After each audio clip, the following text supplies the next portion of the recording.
Hello everyone, welcome to our channel Physics for Free. So in this tutorial, in this lecture, we are going to discuss all about the curl, all the topics of curl, all the ingredients of curl which comes in the JAM examination. ठीक है, तो आज का हमारा topic क्या है? Curl. Gradient divergence हम cover कर चुके हैं. आज वेक्टर कैलकुलस का लास्ट टॉपिक है ये कर्ल. ठीक है, तो कर्ल क्या है? अगर हम डेफिनेशन देखें तो कर्ल क्या बताता है? It gives the amount of rotation.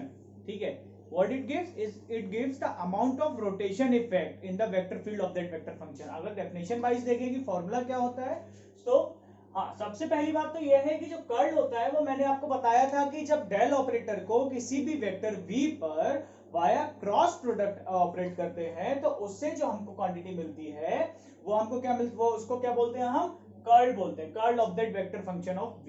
ठीक है, सो देखो मैंने आपको बताया था जो ग्रेडियंट होता है, ग्रेडियंट आप किसी भी स्केलर फंक्शन के लिए होता है और ये क्या देता है? आपको वेक्टर देता है, एक वेक्टर क्वांटिटी मिलती है. ठीक है, जब आप डाइवर्जेंस किसी भी वेक्टर क्वांटिटी पे, वेक्टर क्वांटिटी का ही डाइवर्जेंस होता है, वेक्टर क्वांटिटी का जब आप डाइवर्जेंस निकालते हो तो आपको क्या मिलता है? स्केलर. ठीक है, लेकिन जब आप कर्ल निकालते हो किसी भी वेक्टर का तो आपको वेक्टर ही मिलता है. ठीक है, ये तीन चीजें आपको याद रखनी है. इस तरीके से आपका ये कॉन्सेप्ट है, इनको आपको याद रखना है, इनको आपको दिमाग में होने चाहिए. ठीक है, चलिए डेफिनेशन देख लेते हैं. So if v vector is a vector function, ठीक है,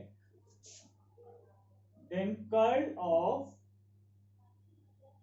v vector is given by. ठीक है, तो क्या है, मैं एक साथ ही सारे कोऑर्डिनेट सिस्टम्स में अलग अलग जैसे क्या होता है मैं उसी को एक साथ फॉर्मूलाज डिस्कस कर देता हूं. ठीक है, इज गिवन बाय इन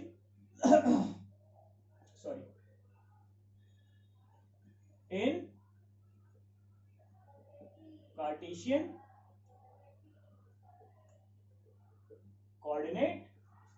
ठीक है, इसमें क्या है, ये वाला फॉर्मूला आप तब अप्लाई करेंगे जब v वेक्टर किस फॉर्म में होगा? vx i cap plus vy j cap plus vz k cap. ठीक है, तो कर्ल ऑफ v को इस तरीके से लिखते हैं या फिर इस तरीके से भी डिनोट कर देते हैं. जो बहुत ही ज्यादा कॉमन है वो ये है, ये हर जगह आपको मैथमेटिकल फॉर्म मिलेगी आपको इस तरीके से. कर्ल ऑफ v, इसको क्या बोलेंगे? Curl of v vector. ठीक है, इसको हम डिटरमिनेंट से सॉल्व करेंगे. आई कैप जे कैप के कैप. तो ऊपर क्या है, जैसे क्रॉस जैसे करते हैं वैसे ही कर रहे हैं इसको. तो डेल ओवर डेल एक्स होता है आई का component, del over del y होता है जे का कंपोनेंट और डेल ओवर डेल जेड होता है के का कंपोनेंट. ऐसे इधर v के क्या है? vx है, vy है, vz है. तो क्या है कि आप जैसे डिटरमिनेंट सॉल्व करते हैं, मैंने अपने प्रीवियस लेक्चर्स में डिस्कस किया, क्लियर कर रखा है इसको. अगर आपको डाउट है तो आप वहां से अपने डाउट क्लियर कर सकते हो. तो उसकी हेल्प से आप इसको सॉल्व करोगे, आपको आंसर मिल जाएगा और ये एक वेक्टर क्वांटिटी मिलेगी. ये हो गया हमारा कार्टेशियन कोऑर्डिनेट में. In spherical polar coordinate. हम इस फॉर्मूले को कब यूज करेंगे? जब जो हमारा v वेक्टर है वो कुछ इस फॉर्म में दे रखा होगा.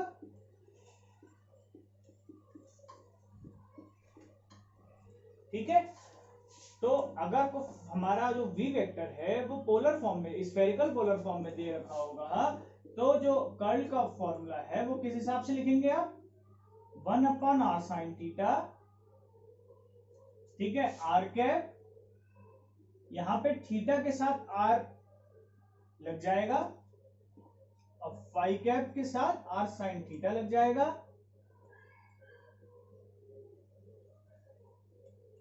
ठीक है, अब यहां पे क्या आएगा? Del over del r, del over del theta, del over del phi.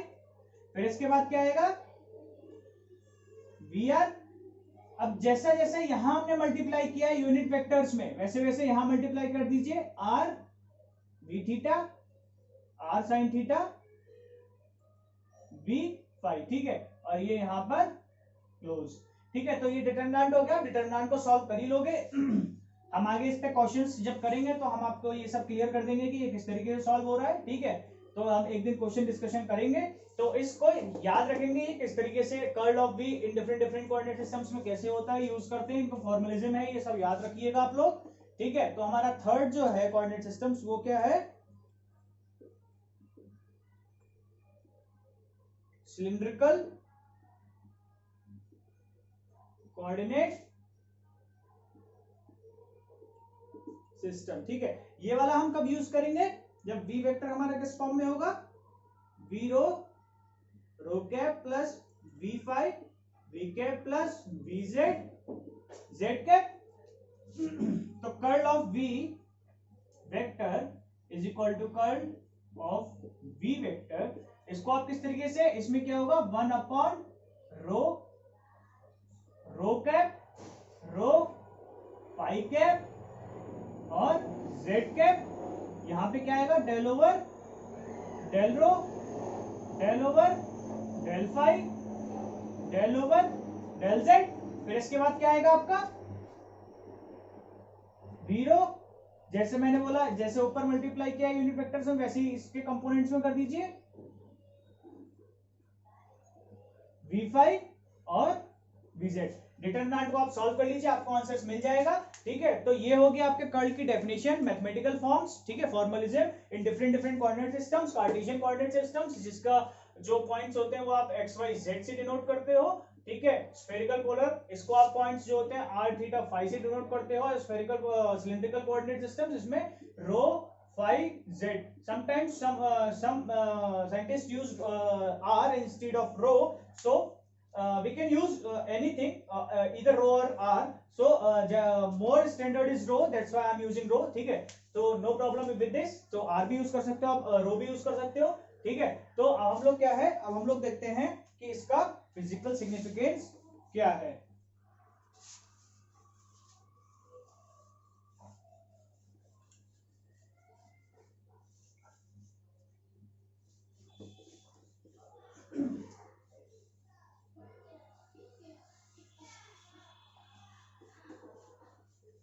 Question जितने भी हैं वो सब आपके इससे सॉल्व हो जाएंगे, जितना भी फॉर्मुलेशन हम लोग डिस्कस कर रहे हैं, लेकिन फिजिकल सिग्निफिकेंस जानना इंपॉर्टेंट होता है, जिससे आपको क्लियरेंस आती है उस टॉपिक की, ठीक है।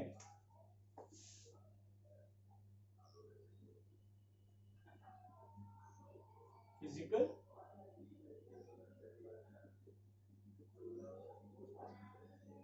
सिग्निफिकेंस, ठीक है। तो फिजिकल सिग्निफिकेंस क्या है कि ये क्या बताता है, ये किसी भी, जैसे आपका जो वेक्टर फंक्शन है वो किसी भी वेक्टर फील्ड में होगा, मैंने आपको वेक्टर फील्ड समझा डिस्कस कर रखा है प्रीवियस लेक्चर्स में। तो वेक्टर फील्ड है, वेक्टर फील्ड में आपका किसी पॉइंट पे आपका वेक्टर फंक्शन डिफाइन होगा, ठीक है। तो वेक्टर, उस वेक्टर फील्ड में उस वेक्टर फंक्शन का जो अमाउंट ऑफ रोटेशन है किसी पॉइंट पर सॉरी, तो ये वो बताता है, ठीक है। कर्ल क्या बताता है, amount of rotation at that point, ठीक है। तो क्या है, जैसे हमारे पास एक वेक्टर फील्ड दे रखा है, सपोज ऊपर डेफिनेशन लिखेंगे तो नीचे समझाता हूं मैं, सपोज ऐसा कीजिए, रिवर ही ले लेते हैं, ठीक है, रिवर, ठीक है। तो क्या है कि जैसे ये वाटर फ्लो कर रहा है,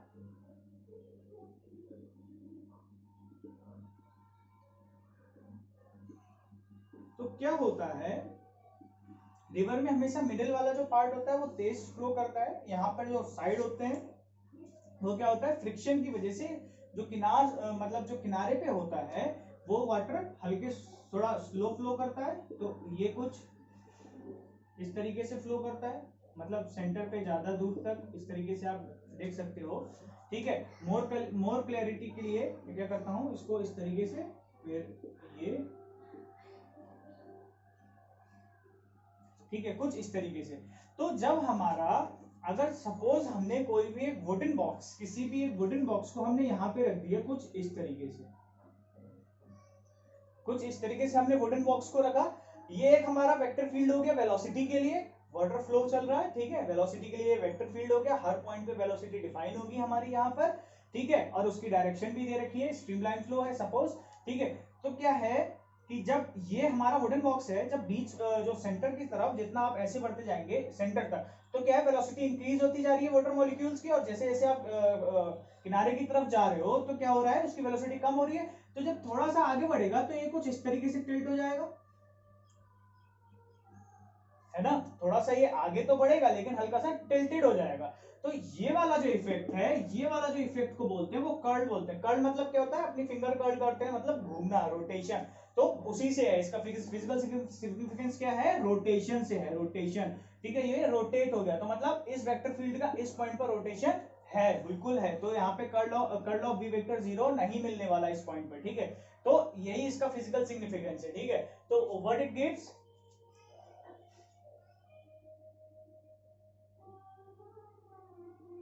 it gives the amount of rotational effect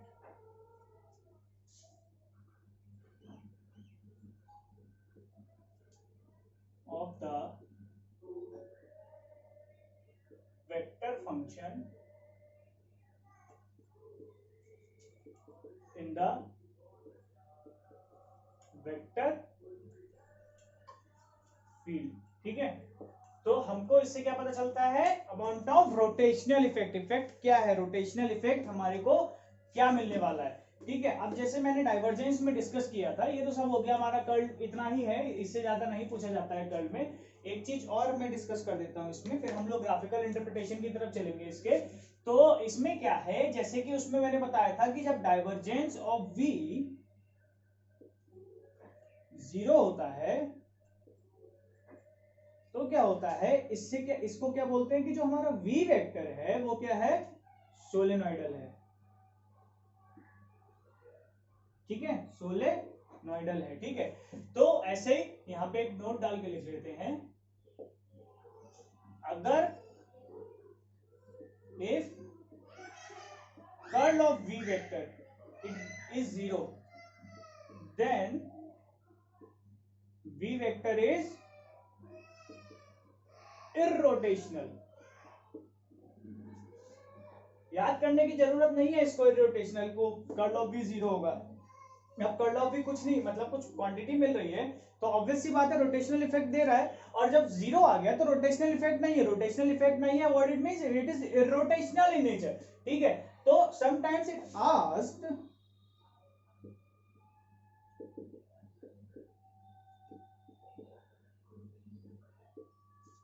कि इस तरीके से क्वेश्चन आया था, वी वेक्टर दे रखा होता है और उसमें ऑप्शंस होते हैं कि जो हमारा वी वेक्टर है वो सोलेनोइडल है, इरोटेशनल नहीं है, इरोटेशनल है, सोलेनोइडल नहीं है, सोलेनोइडल और इरोटेशनल दोनों है, या फिर कुछ नहीं है, दोनों नहीं, नीदर सोलेनोइडल नॉर इरोटेशनल, ठीक है। तो इस टाइप का क्वेश्चन जेम में आ चुका है, तो इस चीज को याद रखेंगे, ठीक है। और एक चीज और होती है यहीं से रिलेटेड, वो क्या होता है कि जब आपका कर्ल ऑफ वी वेक्टर, किसी भी वेक्टर फंक्शन का वेक्टर 0 होता है तो इसको बोला जाता है, वी वेक्टर क्या है, कंजर्वेटिव होता है नेचर में, कंजर्वेटिव इन नेचर, मतलब वी वेक्टर का नेचर कैसा होता है, कंजर्वेटिव होता है, मतलब ये कंजर्वेशन ऑफ एनर्जी को फॉलो करता है। इसका मतलब क्या होता है कि जब आप इस पे लाइन इंटीग्रेशन करते हैं,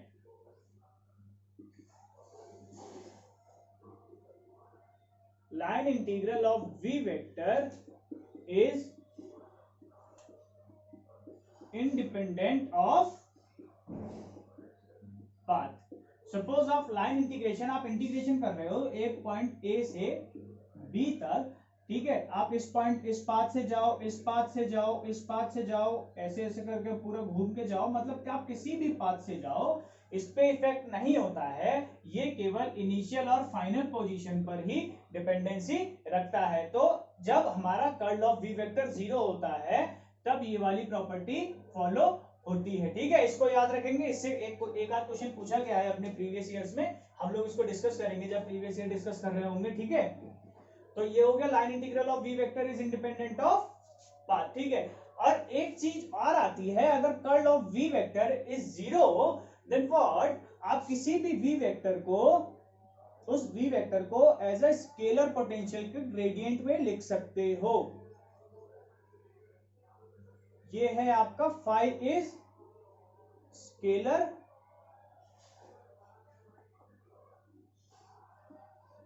पोटेंशियल, ठीक है। तो हमें पता है कि जो हम, अगर इसका एग्जांपल बताऊं अगर मैं, तो आप लोगों को याद होगा जब हम ईएमटी बीएससी में पढ़ी है, तो क्या है इलेक्ट्रोस्टैटिक में जब कर्ल ऑफ ई वेक्टर, हमारा जो इलेक्ट्रोस्टैटिक इलेक्ट्रिक फील्ड है, जो स्टैटिक इलेक्ट्रिक फील्ड है, उसका जो कर्ल होता है वो 0 होता है, ठीक है। कर्ल ऑफ ई वेक्टर 0 होता है। तो हम ई वेक्टर को कैसे लिखते हैं, डेफिनेशन क्या है, ग्रेडियंट ऑफ वी। वी क्या है, स्केलर पोटेंशियल, क्या है ये, स्केलर पोटेंशियल।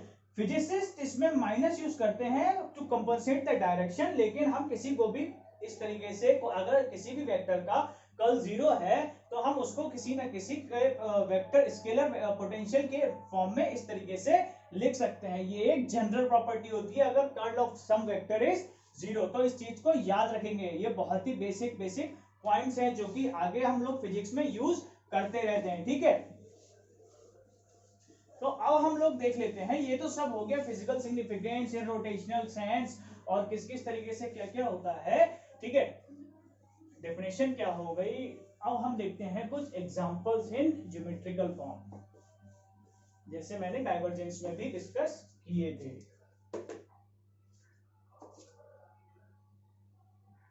एग्जांपल ऐसे लिख लेता हूं, एक तो मैं ए को क्या है इस तरीके से,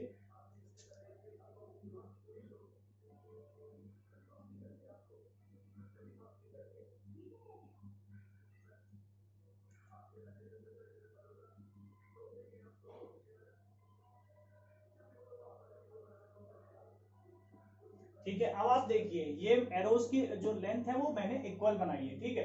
अब आप अगर देखेंगे तो इसमें डाइवर्जेंस ऑफ v क्या है, 0 है। ध्यान से देखिए, डाइवर्जेंस ऑफ v 0 है। किसी भी आप पॉइंट को पिक कर लीजिए, फिर देखिए इनकमिंग और आउटगोइंग इज 0 इज इक्वल, ठीक है। तो ये क्या हो गया, वेक्टर सोलेनोइडल हो गया। लेकिन अगर आप कर्ल देखो, कर्ल ऑफ v वेक्टर, तो क्या है, अगर आपने यहां पे कुछ वुडन बॉक्स रखा तो वो रोटेट कर जाएगा। तो curl of v vector is not 0 everywhere, ठीक है, इज नॉट 0, ठीक है। तो हम जनरल की बात कर रहे हैं, तो ये इरोटेशनल होगा, ठीक है। अगर हम इसी तरीके से ले लें,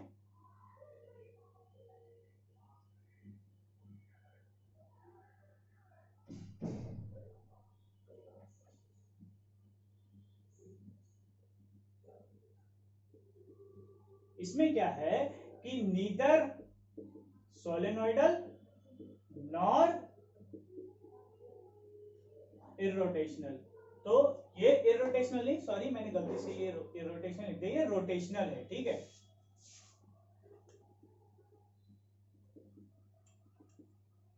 नीदर सोलेनोइडल नॉर इरोटेशनल, ठीक है। तो एक डिस्कस करते हैं लाइक दिस,